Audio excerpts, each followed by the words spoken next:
नमस्ते, मैं एजाज और आप देख रहे हैं नेशन स्पीक्स इंडिया। दोस्तों, राजस्थान में सियासी घमासान का आज लगातार 13वां दिन है। आपको बता दें कि वहां पे राजस्थान में सरकार जो है कांग्रेस की, वहां दो गुटों में बट गई है। एक और जहां पायलट की गुट है, वहीं पे दूसरी ओर अशोक गहलोत के गुट हैं। लेकिन ये जो मामला जो यहाँ गुटबाजी की चल रही है, अब दोनों में से किसी भी गुट के पास नहीं है। यह मामला राजस्थान हाई कोर्ट में पहुंच चुका है। आपको बता दें कि आज से कुछ दिन पहले ही कांग्रेस के चीफ व्हिप महेश जोशी के आग्रह पर वहां के विधानसभा अध्यक्ष सीपी जोशी ने बागी विधायकों यानी पायलट खेमे के विधायकों को अयोग्यता नोटिस पेश किया था। हालांकि पायलट खेमे ने इसका विरोध करते हुए यह मामला हाई कोर्ट में पहुंचा दिया और हाई कोर्ट पहुंच गए इसके क्रेडिबिलिटी को लेकर के। आपको बता दें, हाई कोर्ट ने कल फैसला दिया है। हालांकि कल फैसला बिल्कुल जिस तरीके से वहां पे दिया है, इस मैटर को लेकर के उन्होंने दोनों तरफ से सुनवाई की, पायलट खेमे से और सीपी जोशी के खेमे से सुनवाई की।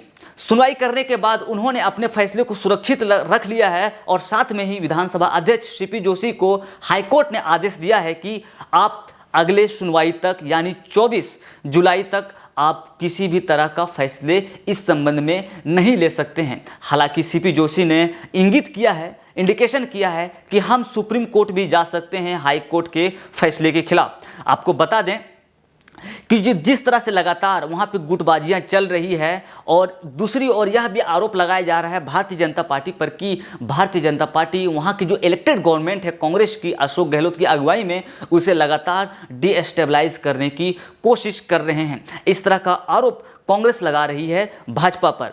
वहीं दूसरी ओर अगर हाई कोर्ट की बात करें तो हाई कोर्ट में सुनवाई दोनों पक्षों की तरफ से हो चुकी है। अब इस पर फैसला अगले यानी परसों 24 जुलाई को होने वाली है। आपको तो आइए यहाँ पे समझने की कोशिश करते हैं कि अगर अगले जो 24 जुलाई को जो फैसले आएंगे, अगर यह फैसले पायलट खेमे में आते हैं तो क्या होता है, और अगर यही फैसले अशोक गहलोत खेमे में यानी वहाँ के जो विधानसभा अध्यक्ष सीपी जोशी हैं उसके खेमे में आते हैं तो वहाँ की राजनीतिक परिदृश्य में क्या बदलाव आएंगे। तो इससे जानने से पहले आइए सिलसिलेवार तरीके से डेट वाइज यह समझने की कोशिश करते हैं कि वहाँ घटनाक्रम में क्या क्या हुआ है। तो आपको बता दें कि पहले 24 जुलाई की बात है। स्पीकर ने सचिन पायलट सहित 19 विधायकों को अयोग्यता का नोटिस दिया और 17 जुलाई को दोपहर 1:30 बजे तक जवाब मांगा था। हालांकि फिर 16 जुलाई को नोटिस के खिलाफ पायलट सहित 19 विधायक हाईकोर्ट चले गए। पीछे व्हिप चीफ कांग्रेस के जो व्हिप चीफ महेश जोशी हैं ने सरकार की तरफ से कैविएट लगा दी कि कोई भी फैसला किए जाने से पहले उनका भी पक्ष सुना जाए। वहीं फिर बात है 17 जुलाई की। 17 जुलाई यानी अगली सुनवाई को 20 जुलाई तक तय कर दी गई हाई कोर्ट के द्वारा। फिर सुनवाई को अगले 20 जुलाई तक तय कर दी गई थी। फिर वहां पे जो बातें हुई थी, 21 जुलाई तक नोटिस पर कार्रवाई नहीं करें, स्पीकर ने भी इसकी पालन करते हुए कार्रवाई टाली। लेकिन जब फिर 20 जुलाई की बात आई, हाईकोर्ट ने बहस पूरी ना हो पाने के कारण यह कहा कि 21 जुलाई को भी सुनवाई होगी। हालांकि 20 और 21 दोनों तारीख को सुनवाई हुई। फिर बात है 21 जुलाई को, हाई कोर्ट ने फिर मामले को सुना यानी 21 जुलाई यानी कल मामले को सुनवाई की और यह अपना फैसला हाई कोर्ट ने 24 जुलाई के लिए सुरक्षित रख लिया है। और साथ में ही स्पीकर सीपी जोशी को आदेश भी दिया हाई कोर्ट ने कि सुनवाई होने तक, हमारे फैसले आने तक आप कोई भी अपने तरीके से कोई भी निर्णय नहीं ले सकते हैं।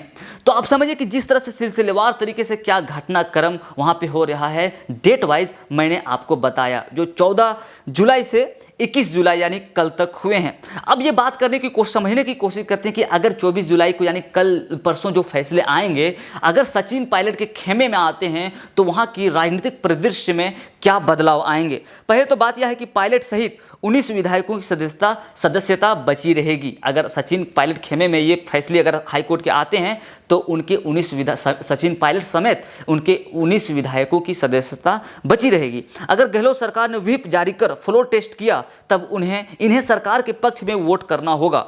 अगर नहीं किया तो सदस्यता जाने का खतरा रहेगा। फ्लोर टेस्ट से बाहर रहे तो फिर भी सदस्यता जा सकती है।